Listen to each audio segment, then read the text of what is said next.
Assalamualaikum teman-teman, jangan lupa untuk subscribe ya.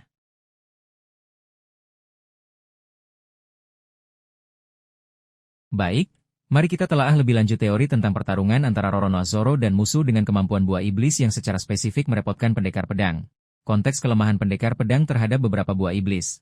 Meskipun pendekar pedang yang kuat seperti Zoro memiliki kemampuan fisik dan haki yang luar biasa, ada beberapa jenis kekuatan buah iblis yang secara alami menjadi kontra bagi gaya bertarung mereka. Contohnya termasuk logia elemen.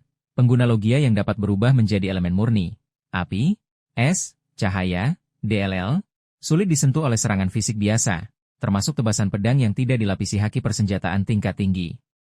Paramechia dengan manipulasi ruang atau objek skala besar.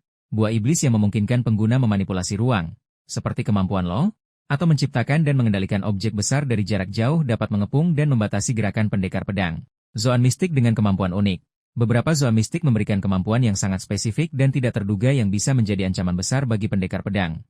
Misalnya, transformasi menjadi makhluk mitologis dengan kekuatan sihir atau elemen. Buah iblis yang menciptakan ilusi atau manipulasi mental. Musuh yang dapat menciptakan ilusi yang kuat atau memanipulasi pikiran dapat mengganggu fokus dan kemampuan Zoro dalam bertarung. Skenario pertarungan, konfrontasi dengan anggota bajak laut atau agen pemerintah dengan buah iblis spesifik. Zoro mungkin akan berhadapan dengan musuh yang kemampuan buah iblisnya dirancang untuk melawan petarung jarak dekat atau pendekar pedang. Pertarungan di lingkungan yang menguntungkan pengguna buah iblis, medan pertempuran mungkin akan memberikan keuntungan signifikan bagi pengguna buah iblis. Misalnya, area yang penuh dengan elemen yang mereka kendalikan. Musuh yang menggunakan buah iblis untuk menghindari tebasan, musuh mungkin memiliki kemampuan untuk bergerak dengan kecepatan tinggi, berteleportasi, atau mengubah bentuk dengan cara yang membuat serangan pedang sulit mengenai mereka. Pertarungan yang membutuhkan strategi selain kekuatan fisik. Zoro mungkin akan dipaksa untuk berpikir di luar kebiasaannya dan menemukan cara untuk mengatasi kemampuan buah iblis musuh dengan taktik cerdik atau penggunaan haki yang lebih mendalam. Bagaimana Zoro dapat mengatasi tantangan ini? Penggunaan haki tingkat tinggi, haki persenjataan tingkat lanjut dapat menembus pertahanan logia dan memperkuat serangan fisik. Haki pengamatan yang mahir dapat membantu Zoro memprediksi gerakan musuh yang cepat atau tidak terduga. Adaptasi gaya bertarung. Zoro mungkin perlu mengubah gaya bertarungnya, menggunakan tebasan jarak jauh atau teknik lain yang tidak terlalu bergantung pada serangan fisik langsung. Memanfaatkan lingkungan. Zoro mungkin akan menggunakan lingkungan sekitar untuk keuntungannya, menciptakan jebakan atau mencari cara untuk membatasi kemampuan bergerak musuh. Kerjasama dengan anggota kru lain.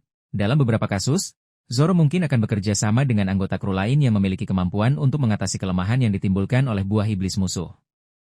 Keteguhan mental dan semangat bertarung. Kekuatan mental dan tekad Zoro yang luar biasa akan menjadi aset penting dalam menghadapi musuh yang mencoba mengalahkannya dengan cara yang tidak konvensional. Signifikansi pertarungan. Menunjukkan fleksibilitas Zoro. Pertarungan ini akan membuktikan bahwa Zoro bukan hanya petarung fisik yang mengandalkan pedang, tetapi juga mampu beradaptasi terhadap berbagai jenis ancaman. Penekanan pada pentingnya haki. Pertarungan melawan pengguna buah iblis yang merepotkan akan menyoroti betapa pentingnya penguasaan haki dalam era baru bajak laut. Pengembangan karakter Zoro. Mengatasi tantangan yang tidak biasa akan membantu Zoro untuk tumbuh sebagai petarung yang lebih serbaguna. Kesimpulan teori. Menghadapi musuh dengan kemampuan buah iblis yang secara spesifik menyulitkan pendekar pedang adalah skenario yang sangat mungkin terjadi bagi Zoro.